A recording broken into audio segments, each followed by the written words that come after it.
Ang dami nga sumuporta dito sa unang araw natin sa festival guys. Sulit lahat ng pagod at puyat ko. Kaya tara, samahan nyo ako sa unang araw ko sa festival. Ngayong araw nga pala papunta ako dito sa munisipyo mga kabadis. Dito na kasi malalaman kung na-aprobahan ba yung permit ko sa festival. Kailangan muna kasi mapermahan to bago tayo makapagtayo. Grabe guys, hindi pa napepermahan, tuwan-tuwa na ako nito. Excited kasi ako dito, ilang araw baga naman di ako makatulog dito. Kaya ayan, napermahan na. Maraming salamat sa iyo Tolgani.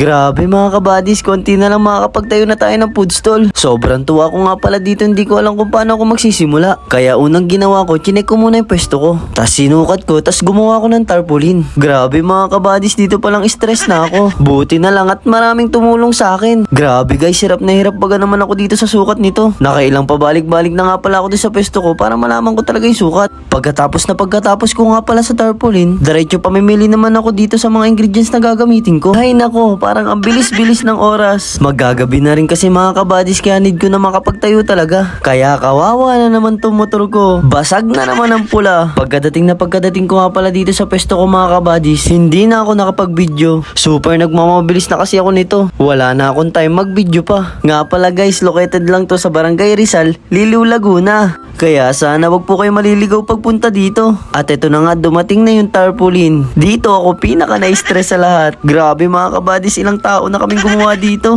Ang hirap kasing unatin ito at itayo. Sobrang magastos din pala talaga to. Need pa kasing gamitan ng kahoy to at taker para maunat at matayo. Pero worth it naman siya guys. Super ganda niya, promise. Talagang lutang na lutang yung kulay niya. Kaya nga din pala nagpagawa ko nitong tarpaulin para makita yung pangalan ng food stall ko at makilala ng iba. Bago kasi tong pwesto ko, baka manibago yung mga tao. At ayan na nga mga kabadis, sa wakas tatayo ko na rin tong food stall ko. Syempre hindi ko pwedeng hindi i-flex yung new flavor ko mga kabadis. Chicken pop with cheese sauce nga pala yan mga kabadis. Syempre dumating na ang unang customer natin. Kinakabahan nga pala ako nito mga kabadis. Kasi isang oras na nakalipas, isang customer pa lang yung nadating. Baka kasi hindi alam ng tao tong bago kong pwesto. Kaya ang ginawa ko, nakaisip ako ng idea. Nag-post ako sa Facebook ng new location namin. Grabe mga kabadis, mga ilang minuto lang, boom! Ang dami agad tao. Grabe mga kabadis, tuwan-tuwa nga pala ako nito. Dito ko kasi nakita kung gaano sumuporta sa akin yung mga tao mga kabadis. Grabe, di ko expect to.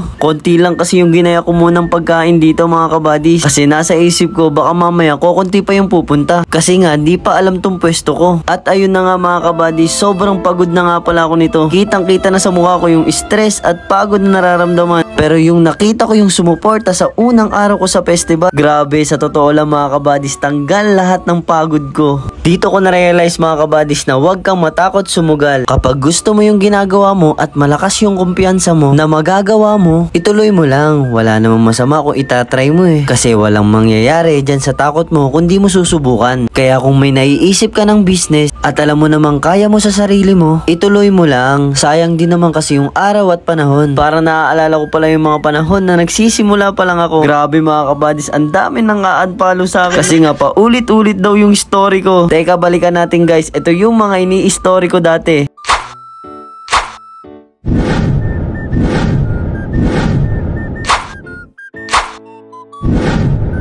Nakakatuwa lang mga kabadis kasi palaki ng palaki na tayo. Ang dami na pala natin pinagdaanan. Kaya sana kasama ko pa rin kayo hanggang dulo. Happy 6.7k followers nga pala mga kabadis. Grabe, magti 300k views na agad tayo mga kabadis. Sa loob lang yan ng 20 days. Kaya dito na lang tayo mga kabadis. Sana may natutunan ulit kayo sa buhay ko bilang estudyante at isang business owner. Kaya bye-bye!